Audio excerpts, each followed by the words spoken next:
नमस्कार, I am Shivani Singh. So friends, कैसे हैं आप सभी? मस्त होंगे होता यहाँ पे। और ये फ्रेंड, जैसा आपको पता है कि हम कंटिन्यू प्रिपरेशन कर रहे हैं स्पेशल सीटेट फरवरी एग्जाम 2026 यहाँ पे, ठीक है ना। और आज का जो सेशन है वो है हिंदी गद्यांश और पद्यांश, मात्र करें 2 मिनट में सॉल्व। पार्ट यहाँ पे 16 है, इससे पहले 15 कंप्लीट हो चुके हैं बाय शिवानी सिंह। मेरे ही थ्रू कंटिन्यू सेशन आप सबको यहाँ पर कराए जा रहे हैं। ओके, आप सबके लिए गुड न्यूज़ है, बहुत ही बेहतरीन यहाँ पे इंपॉर्टेंट। देखो, गुड न्यूज़ आपके लिए क्या है भैया, तो मैं बता दे रही हूँ कि अगर आपको बिल्कुल फ्री में पीडीएफ चाहिए, अगर आपको फ्री में पीडीएफ चाहिए, सो ये हमारा व्हाट्सएप नंबर है यहाँ पर 7505890761। ओके, आप मुझे इस नंबर पे मैसेज कर सकते हैं, मैं आपको ग्रुप में ऐड कर दूँगी। ग्रुप यहाँ पे देखो टेलीग्राम ग्रुप होगा। ओके, और नीचे डिस्क्रिप्शन बॉक्स में आपको लिंक भी प्रोवाइड किया जाएगा टेलीग्राम का। तो अगर आपको लिंक यहाँ पे मिल जाता है तो आप तुरंत ज्वाइन हो सकते हैं। अदरवाइज़ अगर आपको लिंक नहीं मिल रहा है, नहीं ज्वाइन हो पा रहे हैं, तो आप मैसेज कर सकते हैं, ठीक है ना। तो भी आपको ग्रुप में ऐड कर दिया जाएगा। ओके, सो चलिए फिर स्टार्ट करते हैं आपका बिना टाइम वेस्ट किए यहाँ पर। और आज का जो सेशन है ना काफ़ी इंटरेस्टेड है। पहले हम अच्छे से गद्यांश को पढ़ेंगे, सॉल्व करेंगे। ओके, देखो गद्यांश को अच्छे से पढ़ना है और फिर सही यहाँ पे हमें जो है आंसर्स, उनके करेक्ट आंसर्स देने हैं। हाल ही में मेडिकल इंडस्ट्री के एक जानकार दावा कर रहे थे कि भविष्य में डॉक्टर सर्जनों की ज़रूरत भी कम होने वाली है। एआई के जरिए, एआई यानी कि यहाँ पे आर्टिफिशियल इंटेलिजेंस की बात कर रहे हैं, लक्षणों को समझा जाएगा, आपकी केस हिस्ट्री एआई को पता होगी, ताज़ा हालात पूछ ली जाएगी और यहीं पे प्रिस्क्रिप्शन आपके हाथ में होगा। शारीरिक श्रम से जुड़े कामों पर शायद सबसे कम असर पड़ने वाला है। हाँ, जो शारीरिक श्रम वाले काम हैं उन पर एआई का कम असर होगा। यह समझने का वक्त है कि एआई से फायदे होंगे और फिर नुकसान होगा। अभी तो इस नकली बुद्धिमत्ता को इंसान ने ही जन्म दिया है, उसका नियंत्रण है, लेकिन एआई वरदान ही रहे और भस्मानुसार न बने, उसके लिए यह सोचने की जरूरत भी है कि मानवीय बुद्धिमत्ता के स्तर को इतना ऊंचा कैसे उठाया जाए कि एआई उस स्तर पर हावी न हो सके। यहीं पर थोड़ा और दिया हुआ है, फिर मैं 6 समझाऊंगी। अब अगर चैट जीपीटी बनाया है तो फिर पढ़ाई लिखाई और इम्तिहानों का वह तरीका कौन सा है जो बिना एआई के युवा और बच्चों के बौद्धिक स्तर को परख सके? यह सवाल ऐसे हैं जिनके जवाब दे पाना काफ़ी मुश्किल है, पर नज़र ज़रूर रखनी चाहिए। वैज्ञानिकों को भी तय करना चाहिए कि एआई ऐसी हो जो इंसानियत फैलाने में मददगार हो। ओके, चलो, तो एआई आर्टिफिशियल इंटेलिजेंस की आज हम बात करेंगे। यही नेट, इंटरनेट, इसकी बात कर रहे हैं, इंटरनेट, नेट, इसकी बात कर रहे हैं। देखो यहाँ पर हाल जो मेडिकल इंडस्ट्री है, मेडिकल इंडस्ट्री में ये सर्च किया गया है, ये यहाँ पे दावा किया गया है कि आने वाले भविष्य में डॉक्टर सर्जनों की जो यहाँ पे संख्या है वो कम हो जाएगी और डॉक्टर की जगह यहाँ पे जो है इंटरनेट, एआई आर्टिफिशियल इंटेलिजेंट काम करेगा, यानी रोबोट, ठीक है, मशीनें काम करेगी। एआई के जरिए लक्षणों को समझा जाएगा, यानी कि अगर आपको खांसी जुकाम, जो भी फीवर वगैरह जो भी दिक्कत है, ओके, तुरंत आपको भैया पता है ना आपको कि आपके अगर यहाँ पे जो है पथरी में या फिर गुर्दे में, है ना, आपको पता है कि स्टोन कितनी हो रही है आजकल, यानी कि पथरी कितनी हो रही है सभी को, घर घर में सभी व्यक्ति को, कुछ है जिसको नहीं है लेकिन सभी को।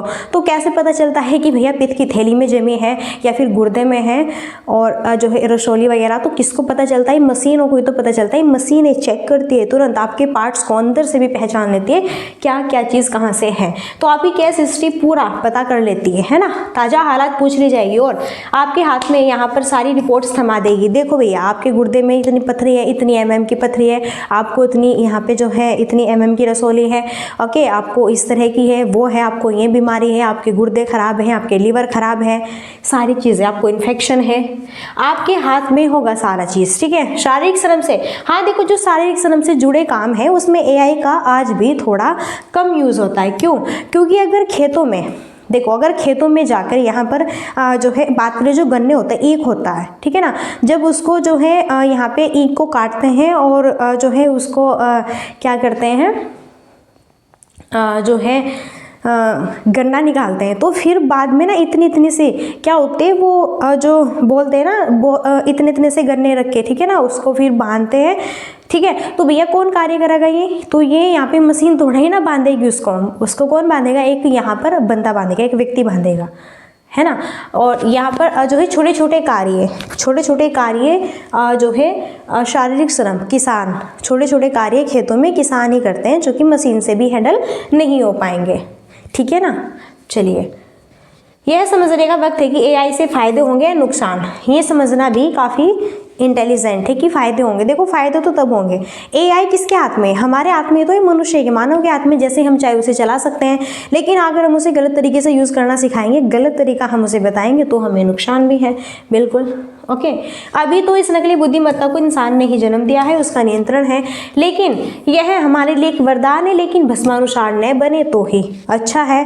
यानी कि देखो, अभी तो ये आपकी पूरी कैसे ही बता रहा है कि आपको ये बीमारी है, वो है, ये है, इस तरह से, ठीक है, सारी जांचें वाँचें आपकी कर रहा है। लेकिन भैया अगर आप इसे गलत तरीके से यूज़ कराओगे, या फिर आप यहाँ पे कहेंगे कि बैंक से सारे पैसे यहाँ पे लूटने हैं, मुझे देने हैं लाके, ठीक है, तो ये चीज़ें गलत है। ओके, चलिए आगे नेक्स्ट है चैट जीपीटी। आपने सुना होगा चैट जीपीटी, जी हाँ। उस पर क्या होता है कि अगर आपको कुछ भी चीज़ समझ नहीं आ रही तो तुरंत से आप अभी देखो, आप यहाँ पे डालना कि सीटेट, आप यहाँ पे डालना कि सीटेट की तैयारी कैसे करें, सीटेट को सॉल्व कैसे करें, फर्स्ट अटेम्प्ट में सीटेट कैसे क्वालिफाई करें, तो सारी चीज़ें आपको ऐसे बता देगा। या फिर आप खुद पूछे कि जो है यहाँ पे मुझे बुखार है, मैं क्या करूँ क्या नहीं करूँ, तो आप भैया बुखार की ना सारी डिटेल्स आपको बता दी जाएगी, ठीक है ना, यहाँ पर। तो यही चीज़ है।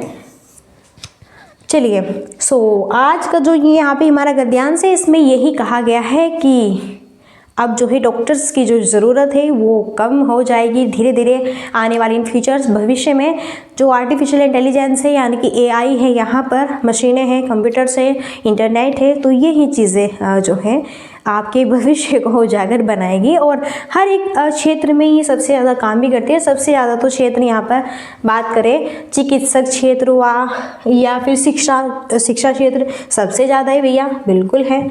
चलो, गद्यांश के आधार पर कहा जा सकता है कि एआई ऐसी होनी चाहिए जो मानवीय क्षमताओं को कम करे, मानवीय गुणों को संस्कार दे, कम समय में अधिक कार्य करे, बिना बुद्धि के सारे जवाब दे दे।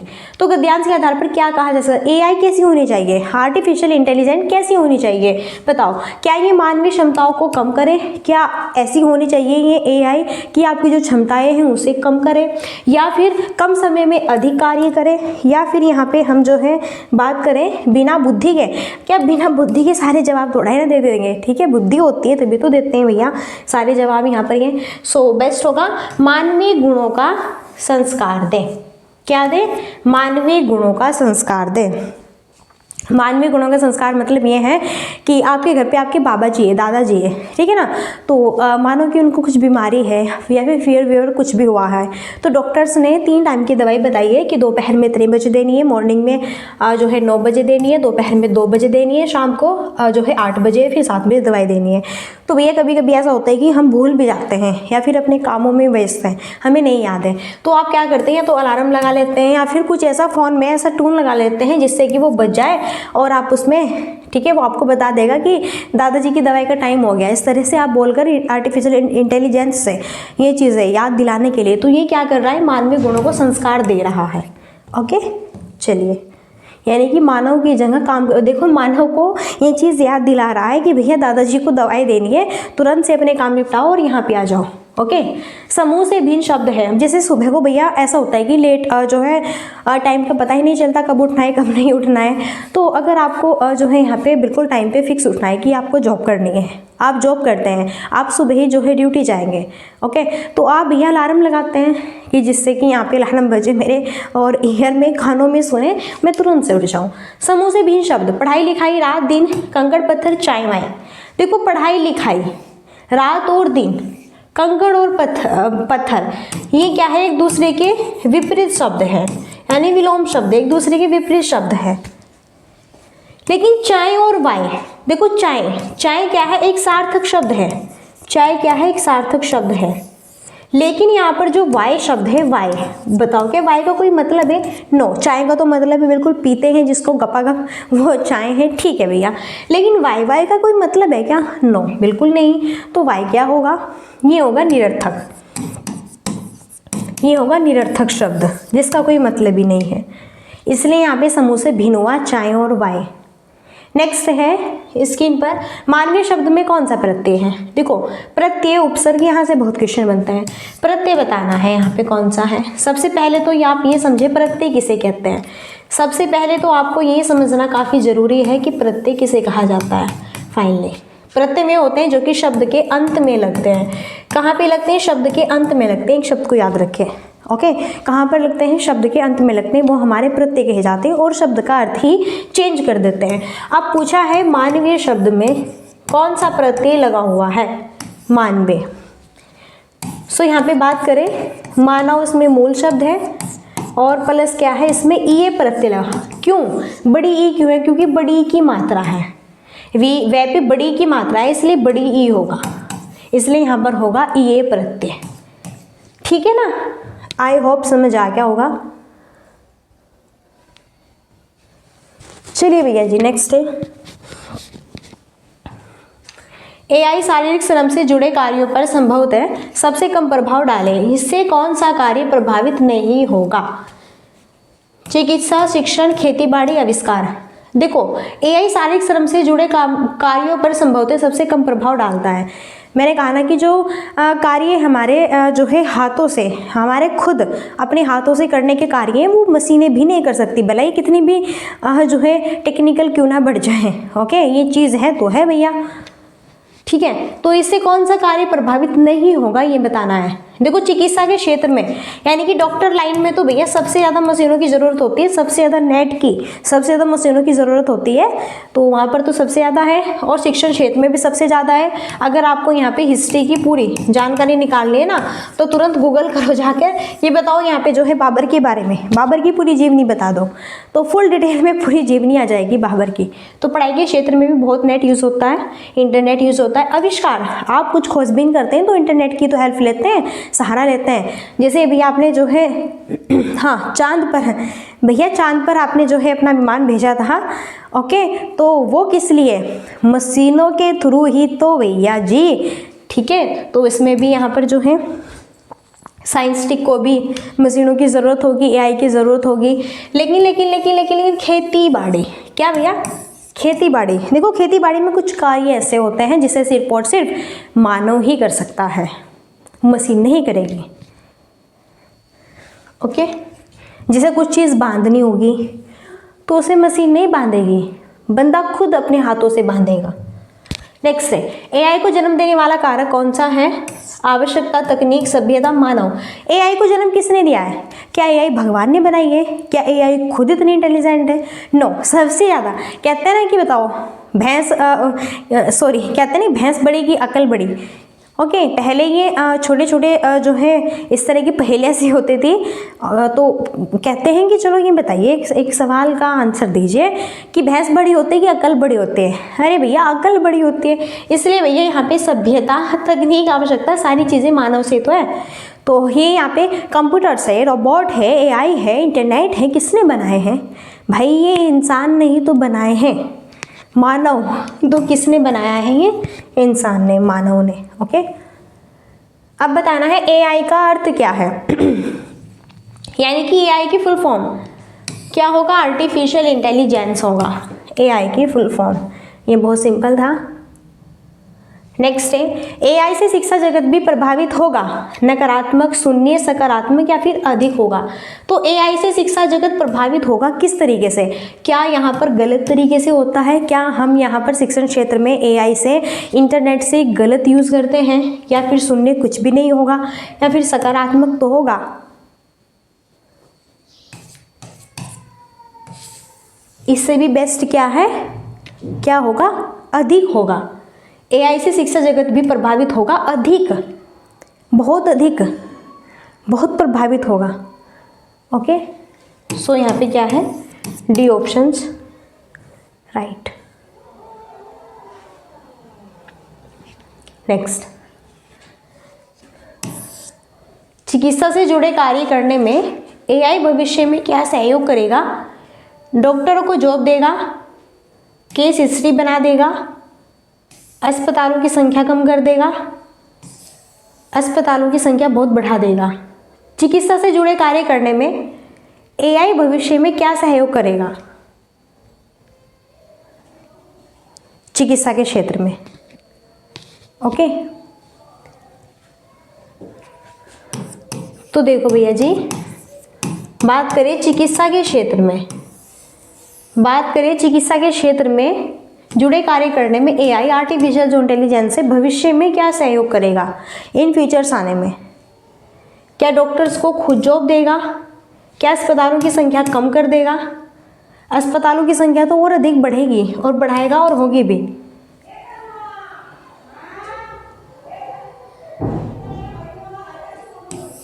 ठीक है, सो बेस्ट होगा ऑप्शन बी, केस हिस्ट्री बना देगा। क्या बना देगा? केस हिस्ट्री बना देगा। यानी कि मानो कि आपको पेट दर्द है, आपको इन्फेक्शन है, बुखार है, कुछ भी है, तो आप डॉक्टर्स के पास गए, लेट गए, डॉक्टर ने कहा आप पीछे लेटो, ठीक है, ट्रीटमेंट होना है, तो भैया कमर, पीठ, पेट सबका आपका यहाँ पे चेकअप कर लिया, तुरंत आपके 5 मिनट हाथ में आपकी रिपोर्ट भी आ गई, पता चला उसमें भैया स्टोन है, रसौली है, फलाना है, इन्फेक्शन है, ये है, वो है, गुर्दे खराब है, किडनी खराब है, ये वो, ठीक है। तो ये सारी चीज़ें मानव की पूरी केस हिस्ट्री बना देगा। चलिए, जो है अब हम देखेंगे पद्यांश। देखो अभी हमने गद्यांश सॉल्व किया, देन अब हम यहाँ पर करने वाले हैं पद्यांश, और बहुत ही इंपॉर्टेंट है। नीचे दी गई कविता को ध्यान से यहाँ पर पढ़ना है, अच्छे से, बेस्ट तरीके से, ठीक है ना। चलिए देखो, कट गया है शीश पर ये शीश है झुका, कट गया है शीश पर ये शीश है झुका, नहीं राही उसी का नाम है जो राह में रुका नहीं।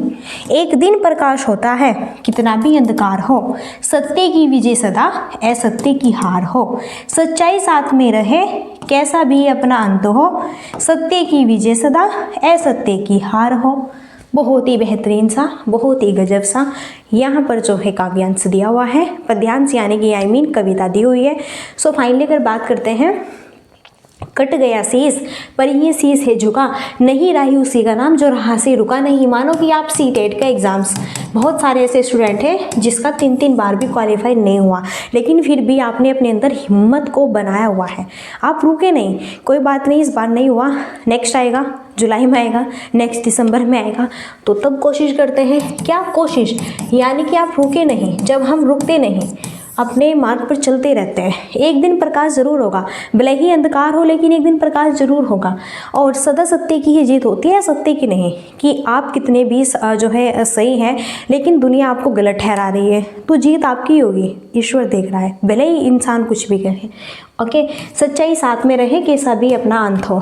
बस सिर्फ और सिर्फ आपको अपना व्यवहार और आत्मसम्मान, अपना मन शुद्ध रखना है, बढ़िया एकदम अच्छा। सत्य की विजय सदा और असत्य की सदा हार होती है, ठीक है ना। तो यही कह रहे हैं कि अगर भैया देखो आपका सीटेट 3 बार भी क्वालिफाई नहीं हुआ, लेकिन फिर भी आप मेहनत करते हैं, फिर भी आप तत्पर रहते हैं, फिर भी आप प्रिपरेशन करते हैं, फिर भी आप जो है सीटेट को बार बार क्वालिफाई करने के लिए फॉर्म फिलअप करते हैं कि होगा ही, और एक दिन अवश्य होता भी है, बिल्कुल होता है, एक दिन अवश्य होता है।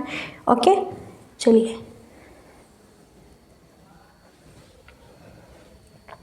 अब यहाँ पे करेंगे क्वेश्चंस। कविता में ब्लैंक पर सर्वाधिक बल दिया गया है प्रकाश, अंधकार, सत्य और राह।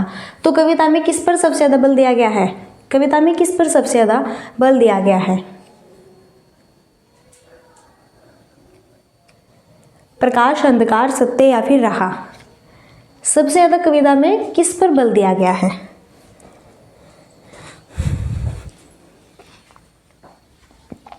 सबसे ज़्यादा बल दिया गया है सत्य।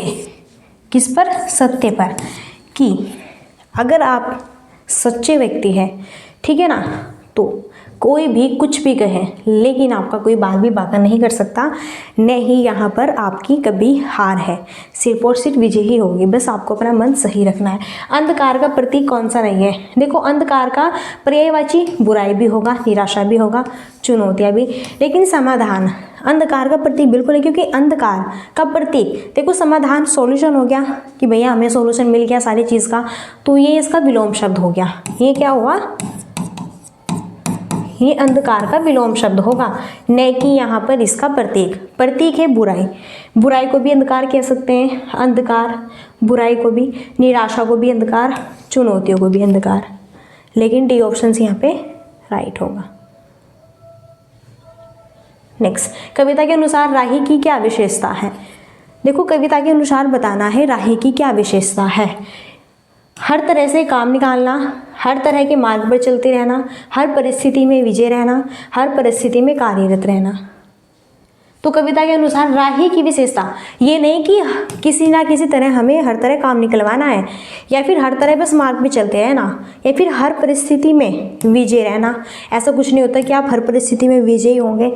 ठीक है, ऐसा भी होता है कि इस बार हम रह गए, विजय नहीं हो पाए, यानी कि एग्ज़ाम क्वालिफाई नहीं हुआ। और भी बहुत सारे ऐसे कार्य होते हैं हमारे, लेकिन फिर भी आप हर परिस्थिति में कार्यरत हैं, फिर भी आपने अपना काम करना नहीं छोड़ा, फिर भी आप तत्पर हैं, एक्टिव है, निरंतर लग रहे हैं, निरंतर अपने कार्य को कर रहे हैं।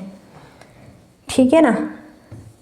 नेक्स्ट है, कविता के अनुसार किसी भी स्थिति में सिर नहीं काटना चाहिए, अंधकार नहीं होना चाहिए, स्वाभिमान बना रहना चाहिए, दुखी नहीं होना चाहिए। तो कविता के अनुसार किसी भी, देखो आपके सामने कोई भी परिस्थिति आए, कभी ऐसा होता है कि हमारे सामने बहुत अच्छी परिस्थिति होती है, बिल्कुल एकदम परफेक्ट, बहुत हैप्पी, खुश होते हैं हम, खुश मिजाज वाले, एकदम बढ़िया। लेकिन कभी कभी परिस्थिति यहाँ पे लड़ाई झगड़ा, या फिर कभी कभी जो है परिस्थिति इस तरह की आती है कि भैया जो है फैमिली में जो है किसी की डेथ हो गई, अचानक हो गई, कुछ भी। तो हर परिस्थिति में आपको स्वाभिमान बना के रखना चाहिए, डट कर रहना चाहिए। फाइनली जैसे सीटेट की बात करें तो सीटेट का आप एग्ज़ाम दे रहे हैं, तो क्वालिफाई अगर नहीं भी हुआ तो आपको इस स्थिति में भी स्वाभिमान रहना चाहिए, और जब क्वालिफाई हो भी जाएगा तब भी स्वाभिमान रहना चाहिए। ठीक है, चलिए नेक्स्ट है, समूह से भिन्न शब्द आपको बताना है। समूह से भिन्न शब्द यहाँ पे शब्द युग्म, हार विहार, जय पराजय, सत्य सत्य, प्रकाश अंधकार। देखो जय पराजय ये एक दूसरे के विपरीत शब्द हैं, विलोम। सत्य असत्य, प्रकाश अंधकार एक दूसरे के विलोम शब्द हैं, यानी कि एक दूसरे के विपरीतार्थक है। लेकिन हार और विहार ये क्या है, शब्द युग्म है। हार का अपना, जैसे कहते हैं ना पराजय, कि इस व्यक्ति ने इस व्यक्ति को हरा दिया, पराजय। विहार, ठीक है ना, ये अलग होता है, इसका अलग अर्थ है, इसका अलग अर्थ है, ये शब्द युग्म है आपके, बाकी के हमारे विपरीत शब्द थे। नेक्स्ट है, इस कविता का मुख्य स्वर क्या है। तमस, ओज, श्रृंगार, देशभक्ति। इस कविता का मुख्य स्वर क्या है। क्या इसमें तमस दर्शाया गया है कि श्रृंगार की बात की गई है यहाँ पर, क्या देशभक्ति, न देशभक्ति की, बल्कि बात की गई ओज, प्रेरणा, मोटिवेशन, प्रेरणा की बात की गई है, सच्चाई की बात की गई है, सत्य की बात की गई है, निष्ठा की बात की गई है। ठीक है ना, तो ये सभी होंगे आपके, ये ओज के अंतर्गत, ओज में ये सारी बातें आ गई। फाइनली यहाँ पे जो है हमारे गद्यांश और पद्यांश फिनिश हुआ। आई होप ये क्लास आपको बेस्ट लगी होगी, अच्छी लगी होगी। अगर कोई भी सोच है, कोई डाउट्स है, तो प्लीज़ आप मुझे कमेंट्स में बता सकते हैं। ओके, सो चलिए फ्रेंड्स, अब यहीं पर हम अपनी वाणी को देते हैं विराम और मिलते हैं नेक्स्ट सेशन में। और तब तक के लिए so thanks for watching, keep study and bye bye, take care, जय हिंद, जय भारत, नमस्कार।